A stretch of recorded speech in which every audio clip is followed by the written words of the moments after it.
Welcome. Why I say welcome is I'm going to talk about my world, my needs, and of course, what I expect. It's a talk about the wellness space, a little drop in the ocean that I play, and the idea that this drop may probably become a bigger one into, say, a cup, and a few more people may benefit out of it by taking a sip or just enjoying a drop of it. The idea behind what I'm going to talk comes from the fundamental that healthcare is a universal need. Everyone accepts that, and there is no variation, no deviation from the accepted or estimated idea. When we say so, it also means that as physicians, we draw upon us an onus to fulfill this idea to the best possible of our own capabilities. Internationally, we come from various systems, one in vogue being the modern system, and the other systems having been labeled as alternative or cliched into traditional systems. I come from the system of Ayurveda. The modern medicine system has also given way to a lot of fads which have arisen as nutrition space, fads which have arisen as physiotherapy space, fads which have arisen as wellness space, organics.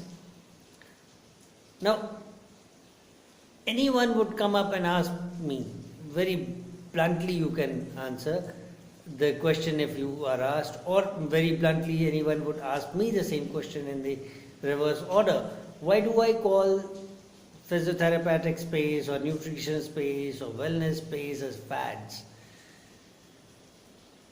The reason is how many people, how many practitioners of these spaces are aligned medically to a complete teamwork. Modern medicine does spell a holistic principle. If you look at the textbooks of clinical medicine or any other clinical basics, they talk of holistic concepts, they talk of the wellness concept, they talk of not only curing the illnesses but managing a healthy society. But the way insurance industry, the way allied pharma industry, the way other industries have grown around it and mushroomed, it has come up such that doctors have gone alienated.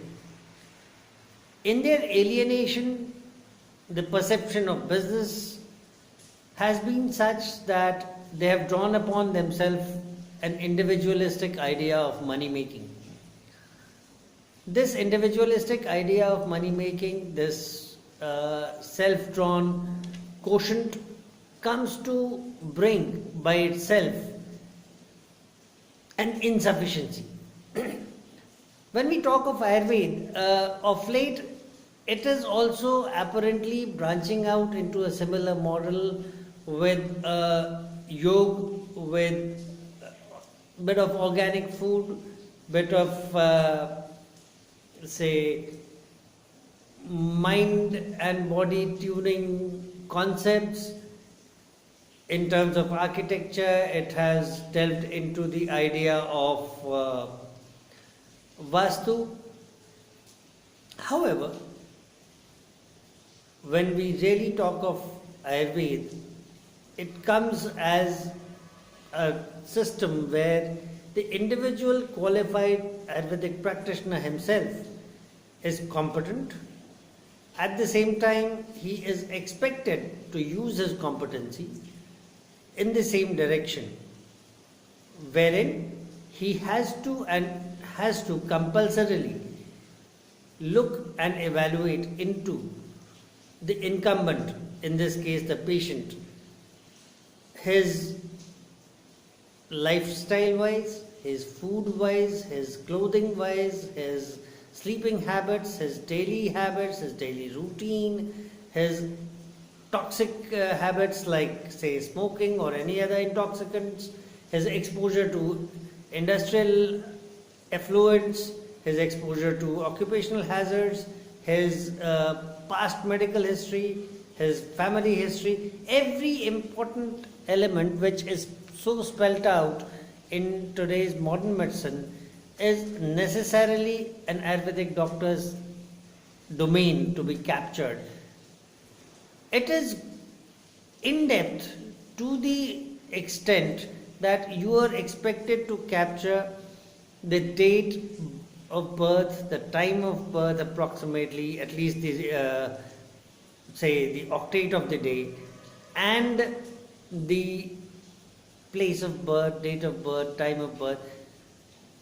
It gives you an idea into how his body was formed, because here we do not talk individually of say a protein imbalance, a fat imbalance, lipid imbalance, carbohydrate imbalance.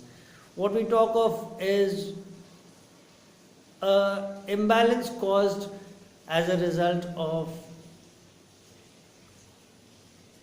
one particular component going disarrayed. We believe and firmly believe that we have 3 physical and 3 psychometric parameters, and amongst these 6, any single one of them getting disarrayed is going to impact the other 5. Therefore, it's very much an engineering business, very much an architect's business to align a particular component such that all the 6 remain in a balance. It's a hexagon, or you can say 2 triangles placed inverse onto one another, giving a picture as if a star, and if all is in balance, it appears as a beautiful star, a beautiful life. However, if any of these edges is distorted, the picture of the star gets distorted, so the star is not in shape. The idea, the physician's job is to restore that particular shape. So it's an artist's job, it's an architect's job, deals a lot of calculations, so it's even a planner's job. Imagine a physician doing all the planning for you,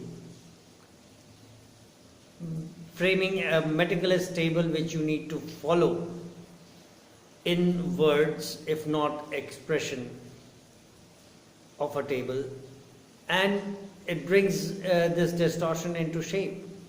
Imagine a physician holding your hand and taking you, walking you through this mesh that arises out of a single imbalance. So the idea, the job is very, very personalized, very much tailored, very individualistic. And if you talk of lifestyle management as an Ayurvedic perspective, as an Ayurvedic component, it's something that is ingrained with a lot of specialities and comes at certain heavy costs.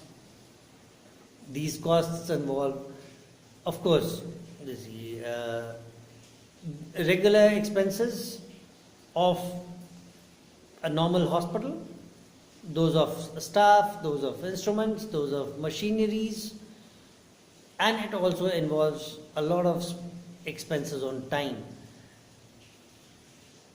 Therefore, we need to understand what lifestyle management clinics should be or come up, and they do not mean to represent a fad of glamour, a fad of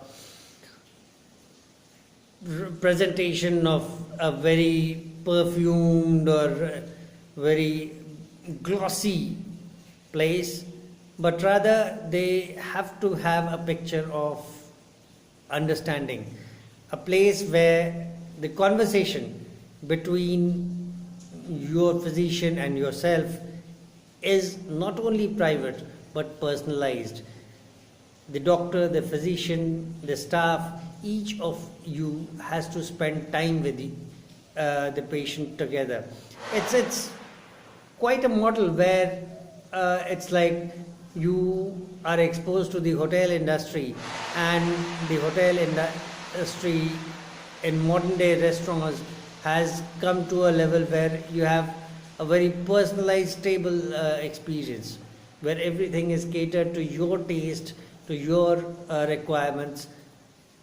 Of course, keeping in purview the place, the needs, and what can be serviced and what cannot be serviced. Therefore, to have an enriching experience, to have an experience of a lifetime, to have a specialized experience,